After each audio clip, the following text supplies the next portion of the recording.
Hello dear students, now let's get a start. Passive voice of past continuous. स्वागत है आपका इस नए वीडियो में। हम इस वीडियो में पढ़ेंगे पास्ट कंटिन्यूअस के पैसिव वॉइस को। सबसे पहले इसकी पहचान देख लेते हैं। इसकी पहचान है हिंदी के वाक्य के क्रिया के अंत में या जा रहा था, या जा रही थी, या जा रहे थे।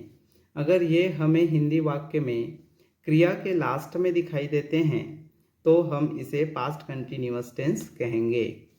अब हम जान लेते हैं कि इसका फॉर्मूला क्या होगा। देखिए, इसका फॉर्मूला में हम देख पाते हैं, इसमें सबसे पहले तो इसमें ऑब्जेक्ट लिखी जाएगी और ऑब्जेक्ट के बाद वाज या वर हेल्पिंग वर्ब के रूप में रहेंगे। उसके बाद में बीइंग एक और हेल्पिंग वर्ब लिखी जाएगी। उसके बाद वर्ब का थर्ड फॉर्म, फिर बाई और फिर सब्जेक्ट। इसके बाद चलिए एग्जाम्पल देखते हैं। तो एग्जाम्पल में आप देखेंगे विद्यार्थी के द्वारा सवाल पूछा जा रहा था। तो यह पूछा जा रहा था यानी किसी के द्वारा काम किया जा रहा था। तो ये आपका पास्ट कंटिन्यूअस का पैसिव वॉइस है। चलिए इसको बनाते हैं फॉर्मूला के अनुसार। फॉर्मूला में कहा गया पहले ऑब्जेक्ट चाहिए। तो इसमें ऑब्जेक्ट क्या है? क्या किया जा रहा था? पूछा जा रहा था। क्या पूछा जा रहा था? तो वो सवाल पूछा जा रहा था। तो जो कार्य जिस पर हो रहा है उसे ही ऑब्जेक्ट कहते हैं। तो यहाँ पे सवाल पूछा जा रहा था, सवाल ऑब्जेक्ट हुआ। इसकी इंग्लिश हमने यहाँ पे क्वेश्चन लिखा। उसके बाद में वाज या वर में से एक चाहिए क्योंकि ये इसका हेल्पिंग वर्ब है। तो क्वेश्चन चूंकि थर्ड पर्सन है और साथ ही अगर आप थर्ड पर्सन के रूप में नहीं जानेंगे तो जानिए कि किसी भी चीज़ का अगर नाम रहता है, कोई भी चीज़ का अगर नाम हो तो वो नाम थर्ड पर्सन के तहत आता है और थर्ड पर्सन के साथ वास लिखी जाएगी। तो हमने यहाँ पे थर्ड पर्सन के साथ वास लगा दिया यानी क्वेश्चन के साथ वास लिखा। उसके बाद एक और हेल्पिंग वर्ब है बीइंग। तो बीइंग हमने लिखा। उसके बाद वर्ब की थर्ड फॉर्म।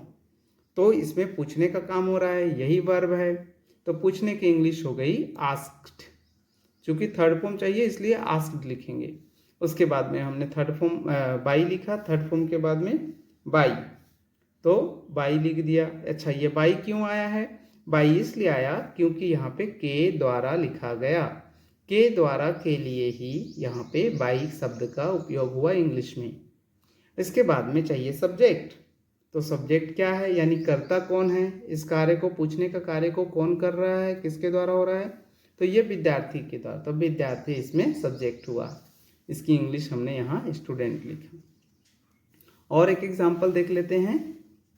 सवाल पूछा जा रहा था।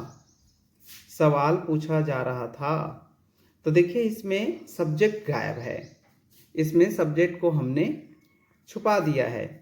तो जब सब्जेक्ट नहीं रहता है उस स्थिति में हम कैसे बनाते हैं जानेंगे इस सेंटेंस में। देखिए सबसे पहले तो ऑब्जेक्ट चाहिए। तो ऑब्जेक्ट इसमें हो गया सवाल। सवाल के लिए हमने इंग्लिश में क्वेश्चन लिखा। उसके बाद में हेल्पिंग वर्ब के रूप में वाज लगाया। फिर एक और हेल्पिंग वर्ब हमने यूज़ करी इसमें बीइंग। उसके बाद वर्ब की थर्ड फॉर्म। तो वर्ब है पूछना, तो पूछने की इंग्लिश आस्क्ड। तो इस तरह से हमने बनाया। अब इसमें हमने बाई नहीं लगाया और साथ ही इसमें फिर सब्जेक्ट नहीं। क्यों? क्योंकि ये अब्सेंट है। इसके बाद में चलिए आगे चलते हैं, एक और सेंटेंस लेते हैं। पूछा जा रहा था। तो पूछा जा रहा था, इसमें देखिए इसमें सब्जेक्ट भी नहीं है और ऑब्जेक्ट भी नहीं है। ऐसे स्थिति में हम इट को ऑब्जेक्ट मान करके सब्जेक्ट के रूप में यहाँ पे लिख देते हैं। तो सब्जेक्ट के रूप में चूंकि यहाँ पे इट लिखा हमने, इसके हिसाब से हेल्पिंग वर्ब वाज लगाया। फिर एक और हेल्पिंग वर्ब बीइंग लगाया। उसके बाद वर्ब की थर्ड फॉर्म आस्क्ड, पूछने की इंग्लिश आस्क्ड। तो इस तरह से ये कंप्लीट होता है। अब जानते हैं जब हम एग्जाम में बैठते हैं तो वहाँ पे पैसिव एक्टिव किस तरह से पूछी जाती है, एक्टिव पैसिव किस तरह से क्वेश्चन में आता है। तो देखिए इसके लिए सबसे पहले तो ये आपके सवाल हो गए जो आपको एग्जाम में देखने को मिलेगा। और उसको बनाएंगे कैसे? तो वो बनेगा इस तरह से। तो चलिए क्या क्या है जानते हैं। He was cutting tree. चूंकि ये पास्ट कंटिन्यूअस के एक्टिव वॉइस का है, वाज वर्ब के साथ आईएनजी लगाया जाता है। तो उस रूप में, उस फॉर्मूला पर यह सेंटेंस आधारित है।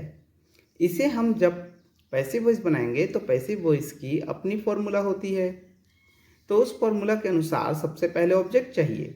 तो इसमें हम ढूंढेंगे कि ऑब्जेक्ट क्या है। इसमें ऑब्जेक्ट है ट्री।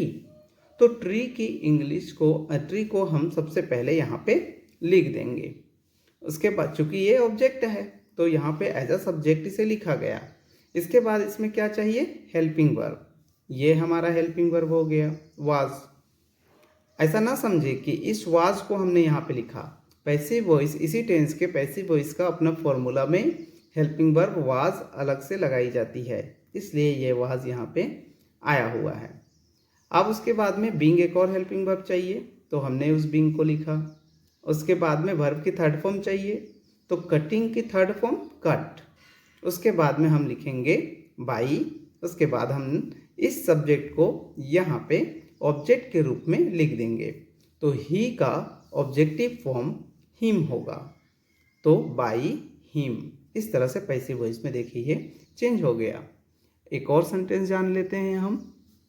देखिए हम यहाँ पे एक सेंटेंस और देख पा रहे हैं। सॉरी, थोड़ा सा हिल गया ये। चलिए देखते हैं। It was okay. तो हम एक और सेंटेंस जान लेते हैं। यह सेंटेंस क्या है, ही वाज कटिंग। देखिए यहाँ पे ऑब्जेक्ट लुप्त है, ऑब्जेक्ट गायब है। तो उस स्थिति में हम इसको किस तरह से बनाएंगे। सबसे पहले हमको तो ऑब्जेक्ट चाहिए ही चाहिए, क्योंकि पैसिव वॉइस ऑब्जेक्ट के बगैर कुछ नहीं बनाता। तो ऑब्जेक्ट इसको चाहिए। चूंकि यहाँ ऑब्जेक्ट नहीं है तो हम यहाँ पे ऑब्जेक्ट किसको मान ले, यहाँ पे इट को हम ऑब्जेक्ट मानेंगे। तो ये इट लिखा हमने एज अ सब्जेक्ट, सब्जेक्ट के रूप में है यहाँ पे ये इट। उसके बाद इसके हिसाब से हमने हेल्पिंग वर्ब ले लिया वाज, फिर बीइंग एक और हेल्पिंग वर्ब। उसके बाद में वर्ब की थर्ड फॉर्म, तो कटिंग का थर्ड फॉर्म कट, फिर बाई लिख करके इस ही को यहाँ ऑब्जेक्ट के रूप में हिम लिखा। इस तरह से ये पैसिव वॉइस में चेंज हो गया। तो देख सकते हैं डियर स्टूडेंट्स, किस तरह से हमने एक्टिव से पैसिव बनाना सीखा। हिंदी में भी कैसे हमने ट्रांसलेशन सीखा। अब हम अगले वीडियो में जानेंगे इस भाग का अगला पैसिव वॉइस, इस सीरीज का अगला पैसिव वॉइस पास्ट परफेक्ट को। अगर आपने इस चैनल को सब्सक्राइब अभी तक नहीं किया है तो ज़रूर इस चैनल को सब्सक्राइब कर लीजिए, लाइक कीजिए, शेयर कीजिए और कमेंट में लिख करके अपनी दिक्कत ज़रूर बताएं। हम आपका आंसर ज़रूर देने का प्रयास करेंगे। धन्यवाद।